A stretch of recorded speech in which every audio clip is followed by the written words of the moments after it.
Gue selalu bilang ke lu semua, lu itu harus jadi kaya sekarang. Tapi mungkin gue ngomong seperti ini, banyak yang kayak, "Oh, gue nggak punya motivasi untuk jadi kaya." Lu nggak paham. Lu nggak punya waktu, dan lu harus jadinya sekarang. Sekarang juga. Lu kalau sebagai laki-laki, ya di dalam hidup lu tidak mencoba untuk menjadi manusia, seorang manusia yang kaya. Gue itu nggak paham buat apa ada lu hidup di dunia ini. Gue juga nggak paham apa yang lu pakai ya, waktu dalam hidup lu, dalam 24 jam itu, lu ngapain kalau lu tidak ada ambisi, lu tidak mau menjadi manusia yang kaya. Kalau lu adalah seorang laki-laki dan lu tidak mau masuk ke dalam lingkaran pemenang, karena gue kasih tahu, pemenang di negara ini itu nggak banyak jumlahnya. Kalau lu nggak mau berjuang untuk bisa masuk ke lingkaran-lingkaran pemenang ini, ya gue udah nggak tahu ya hidup lu buat diapain lagi. Lu harus mau untuk dedikasin setiap detik dari waktu lu untuk menjadi seorang pemenang.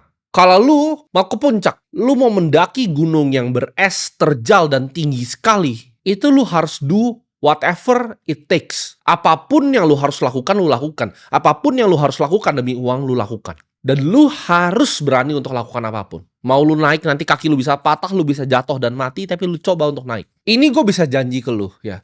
Naik ke puncak, karena gue sudah berada di puncak. Itu sulit sekali. Sulit sekali, terjal sekali, dan lu akan lihat banyak yang jatuh di kiri kanan lu. Dan lu mungkin akan jatuh, kaki lu mungkin atau tangan lu yang patah. Tapi gue di sini untuk kasih tahu lu, ya semua perjuangan lu untuk naik gunung tersebut itu akan worth it di ujungnya. Gue sadar ya di saat gue umur 15 tahun, gue harus lanjut bayar sekolah gue sendiri, gue harus bayarin nyokap gue makan, gue harus bayarin tempat tinggalnya nyokap gue, karena dia kasihan, dia bikin-bikin lempar. Di situ gue sadar gitu, di umur 15 tahun hidup gue sadar gue harus jadi orang yang kaya. Gue akan do whatever it takes untuk bisa kasih nyokap gue makan, untuk bisa sekolahin adek gue, untuk bisa bantu bayarin kuliah cici gue. Gue nggak punya gengsi, gue nggak punya malu, gue nggak peduli orang mau ngomong apa. Gue mau ketok itu cafe door by door ya, pintu demi pintu. Gue ditolak manajernya. Itu gue nggak ada malu mau jualan sedotan stainless, mau gue jualan di Kaskus di Tokopedia, gue jualan minyak rambut. Mungkin lu ketawa sekarang kan gue jualan minyak rambut dulu.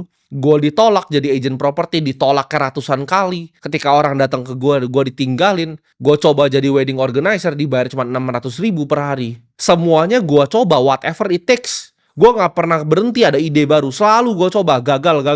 Gue coba, gagal, gue coba lagi. Gue itu ketika miskin ya, ketika gue gak punya duit dan gue lihat nyokap gue sulit, itu gue gak bisa tidur malam-malam. Gue gak paham lu orang-orang miskin yang bisa tidur dengan tenang. Gue bisa lihat tuh orang di gubuk gitu kan tidur tenang, goblok orang itu. Lu minta bansos bisa tidur tenang, lu goblok lu. Gue itu kalau miskin, gue anxiety, malam-malam itu gue nggak bisa tidur. Gue cuma pikir gimana cara gue jadi kaya. Gue Google terus how to get rich setiap malam.